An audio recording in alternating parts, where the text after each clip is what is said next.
You know, I've been running halfway around the world and I found myself at the station one day. I was heading to the heartland of desire and exit to the left and I saw a girl standing there.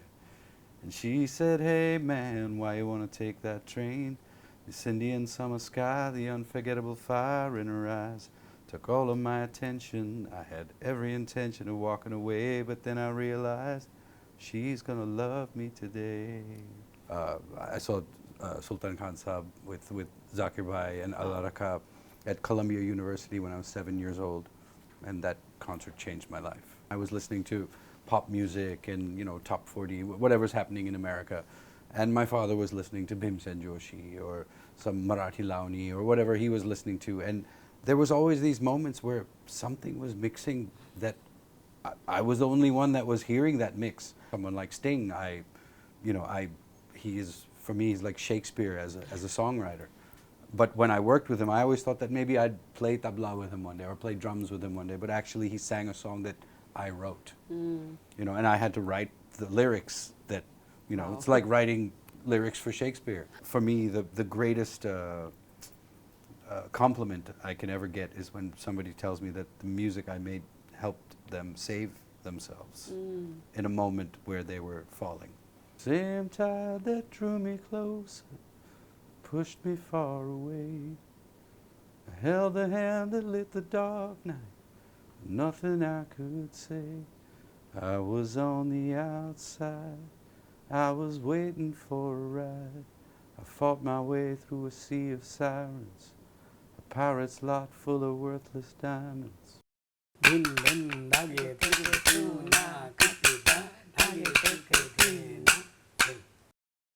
He's taken Indian music to the world and he has brought world music to India. We are very happy to have this conversation with you, Karsh Kale ji. And our interview is called Offbeat at Malhar and the Sea. So how do you like the word offbeat? I lived off the beat. Absolutely.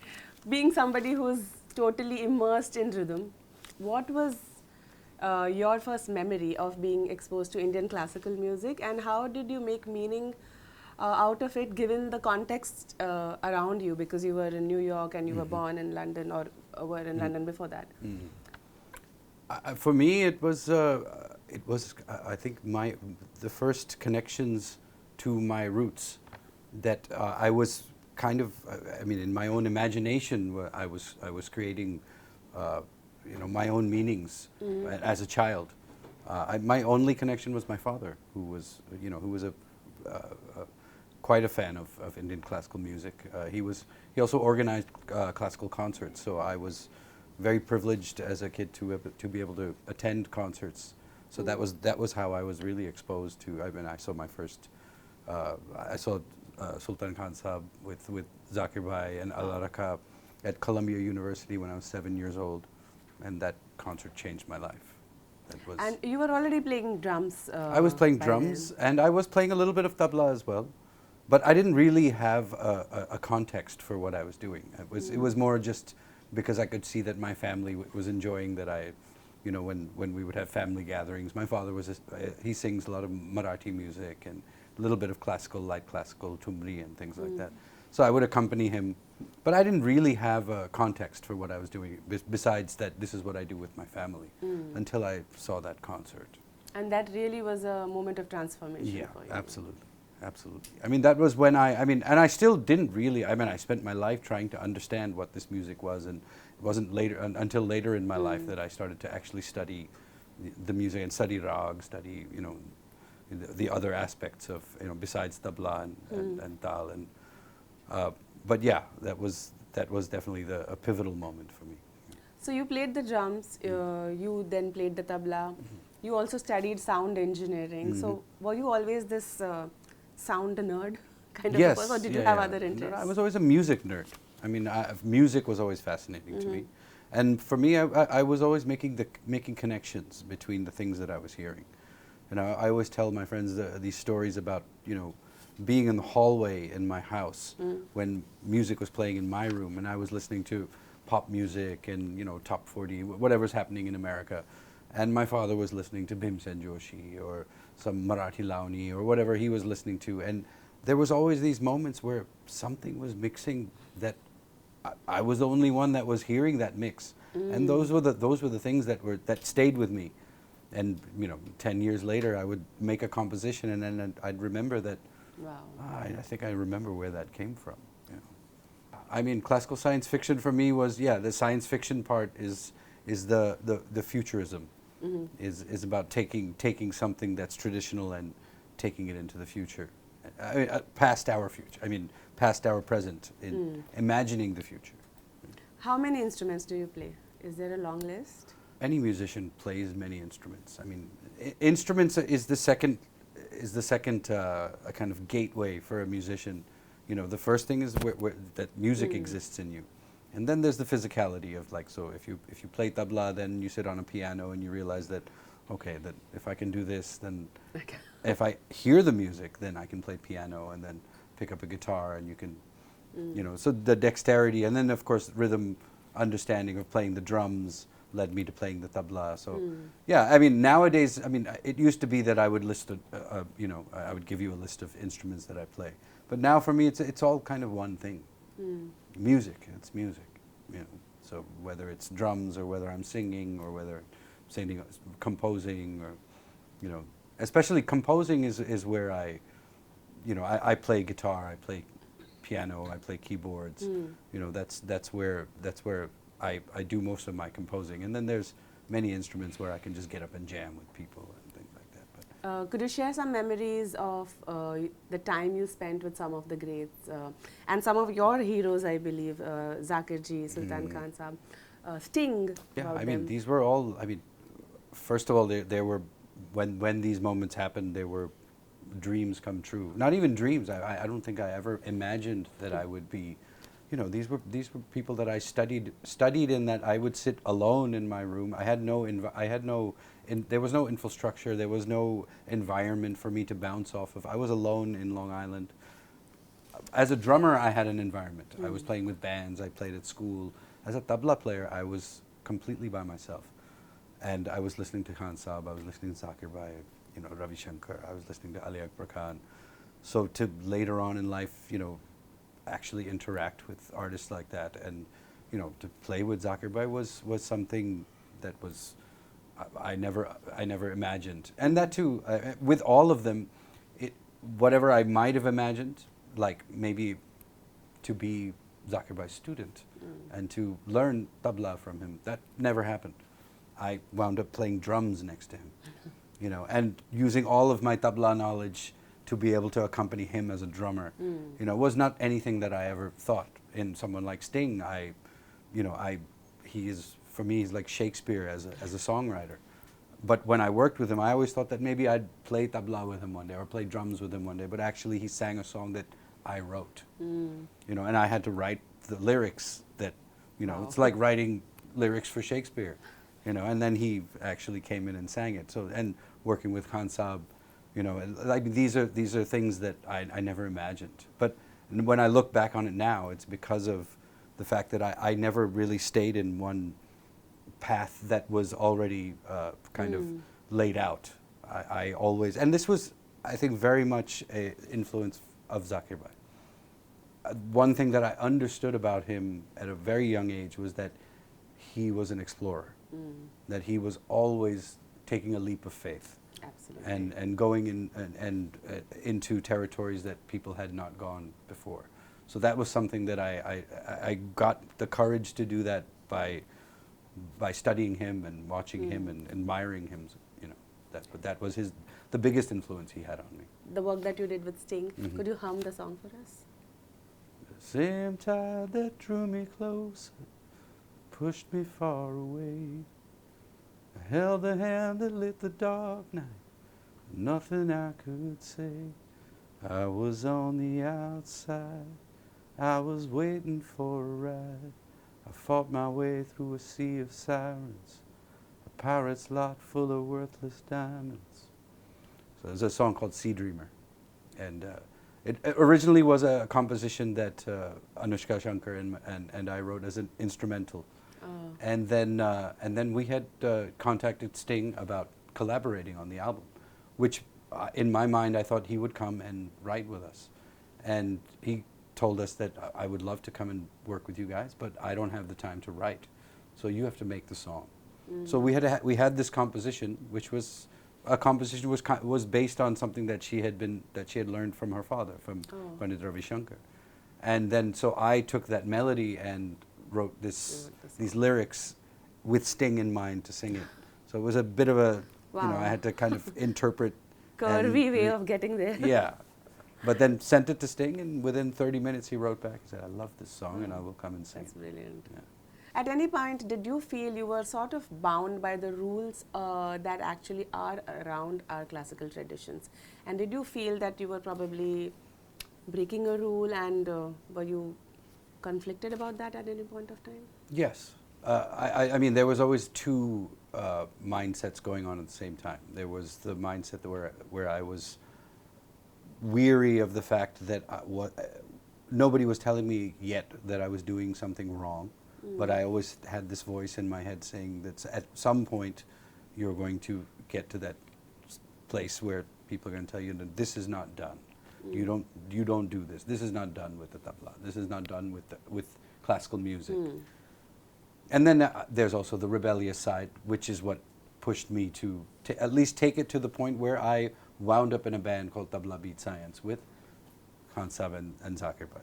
And for me, spending time with them and them understanding what it was that I was doing, and not having a guru, and then getting their blessing, was the rocket fuel I needed. I mean, after Zakir Bhai and Khan Sahib gave me their blessing, I didn't need that was validation. Yeah, I didn't need to know anybody's opinion after that. I was off to the races.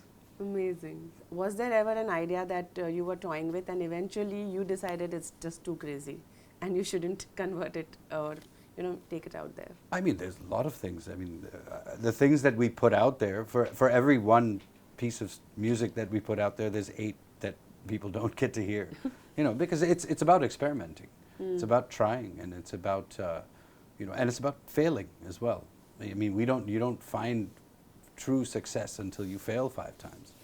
And fail meaning, it doesn't reach what you might have imagined, or it just, it doesn't manifest in the way that you think it should, And that's another, that was another thing. I mean, spending, 3-4 years traveling around with Zakir Bhai, he had lots of stories, and, and would oftentimes tell me, like, the people that he admired were the artists, not the artists that would get up on stage and always give a perfect recital, but the ones that would take a leap of faith, try something, and sometimes fail and fall on their face, and then somehow find their way to fix it and turn it into something else. I mean, and that's progress. That's how we evolve. That's evolution. That's how culture evolves. It's trial and error. Things come together. Things don't politely come together and have. Not always. They come together. Things get destroyed, and then from that something else grows. And speaking of evolution, you're the only person or the first person to have taken the acoustic instrument, the tabla, and made it electronic. That's what people say, but I know that back in the day, even Zakir Bhai and Trilok Bhai, they experimented with. They did. They didn't have a context for the electric tabla back then, because it wasn't in the context of electronic music or anything like that. But it was for the same reason, because the tabla is a quiet instrument compared to, say, bass and guitar and drum kit. So in order to put it on stage and be able to have it be audible was the first reason to be able to do that. Just amplification. Just amplification. But then it became changing the tonality and the context of, putting distortion on it gives it an attitude. So all of a sudden, what one could do with a guitar by plugging it in, and all the different sounds that one could get with a guitar is what I realized I could do with a tabla. Because it's a tonal instrument, it's a melodic instrument, it's not just a rhythm instrument. So that was the exciting exploration, and also because I was exploring those contexts in music. So, what's coming up next? What can we expect from you? I am finishing a new album, which is called Dust, and it's for me that I've gone in so many different directions as an artist. I'm doing film score and doing orchestral music and being a percussionist, being a singer-songwriter. Um, it, for me, I got to the point where I kind of had to stop and reassess where I was coming from, because I felt like I was just spreading like so the words thin. from Realize, 1001, and which one is mine? 1001 designs intertwined, which one is mine? Yeah, Could exactly. you hum that one for us? Sorry, I'm breaking your flow, but is that a song you could hum for us or sing for us? Yeah. 1001 designs intertwined. Which one is yours? Which one is mine? Yeah, I mean, and that concept as well was, there was a lot of kind of predictions that we made, like even the first song on my album, the Empty Hands, which is something that, as a 25-year-old, when I was writing it, it was a little bit, it was a bit of a look into the future. But now when I look back on what we were saying, it very much rings true. We come with empty hands and we go with empty hands. And sorry, you were speaking about dust? Oh, yeah. So dust is for me, it's, I had gone through I think right around when pandemic started, that was when I started to just reassess my own, it's when you come to a point where you kind of start to push all the noise away and all of the titles that have been given, and you've been hearing, people have been saying lots of things about me for years, and all of that started to kind of fade away, and I started to ask myself, like, where is the music coming from? So much technology that allows us to do so many different things, and and I always remembered, like whenever I would sit with Zakir Bhai, for instance, like we would get on stage with all kinds of different technology, with 10 of us on stage, but he would always remind me that we can just pick up 2 spoons and make music, and that is what I had to kind of return to, and I always think about this. There was this interview with Denzel Washington where he was talking about the 3 phases of life, and his interpretation was that first we learn, and then we earn, and then we return. And so dust is, for me, this is the 3rd act. This is the return. Very philosophical. All right, so let's do a little bit of a rapid fire kind of a round. All right. Okay, what do you love more, live performance or recording or composing? Live performance. Actually, and composing. Are you a foodie? Yes. Do you also cook? I do. Okay. More into eating or more into cooking? More into eating. Okay, and what kind of food would that be? All kinds of food. I mean, I've in 7 days I'd like to have 7 completely different types of food. When you're in India, what do you love to eat? I love to eat. I mean, that's the great thing about India right now, is that you can get food from all over the world. One day it might be Goan food, one day it might be Maharashtrian food, one day it might be Japanese food. So, if you were not a musician of your form, what would you be? certainly be an artist of some sort. I just started painting. Just? Yeah, just last year I started painting. Wow. Yeah. And does one get to see the work at some point? Yeah, maybe might be the next album cover. Interesting. A quality you wish you had? I wish I was more business-minded. A quality you wish you didn't have? I wish I wasn't so artistic-minded. Really? Is there an artist you wish you had seen, heard, or met? And if you could ask them a question, what would that be? Maybe Ali Akbar Khan. But the questions I've gotten answered because I worked extensively with his son, with Alam. Ashish da? No, Alam. Alam is a very close friend of mine. We've done a lot of work together. But yeah, I was always very fascinated by Ali Akbar Khan, and because he had a very different projection. He drew you in. Yeah. What is your musical remedy for a bad day? For a bad day, music is. I can't really say there's a particular style. Sometimes it's, listening to Hari Prasad playing Rag Yaman. Sometimes it's listening to Black Sabbath. My dynamic range is it's from a calligraphy pen to a Mack truck driving through a building. So, but catharsis sometimes saves us. Sometimes it's subtlety. But music is medicine, and that is something I've understood since I was a kid. Besides accolades, besides crowds, besides any of the things that artists crave, that for me, the greatest compliment I can ever get is when somebody tells me that the music I made helped them save themselves in a moment where they were falling. Because that is, for me, that's the most valuable music, is when it's medicine.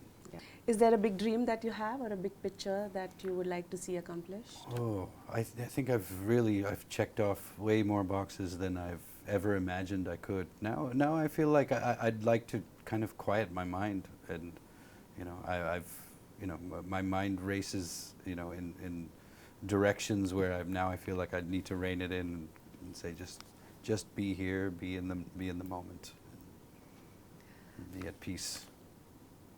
I would love to end the conversation here because really after this nothing that's like enough said. Could you hum for the camera maybe something from your work in movies? Movie that I did that I had a big song was Train Song from Gully Boy, and in fact I'd written that song before the film, so it was a very interesting kind of rambling of an idea, because the chorus is "She's gonna love me today," and so we were just trying to create this imagery of somebody who's on a train station who just happens to meet someone. So I just started rambling these words. I've been running halfway around the world and I found myself at the station one day. I was heading to the heartland of desire and exit to the left, and I saw a girl standing there. And she said, "Hey man, why you wanna take that train? This Indian summer sky, the unforgettable fire in her eyes took all of my attention. I had every intention of walking away, but then I realized she's gonna love me today." So, Thank you so much. That was beautiful, and it's a great way to end our conversation. And looking forward to more. Awesome. Thank you so much, Thank you. Karshji. Thank you.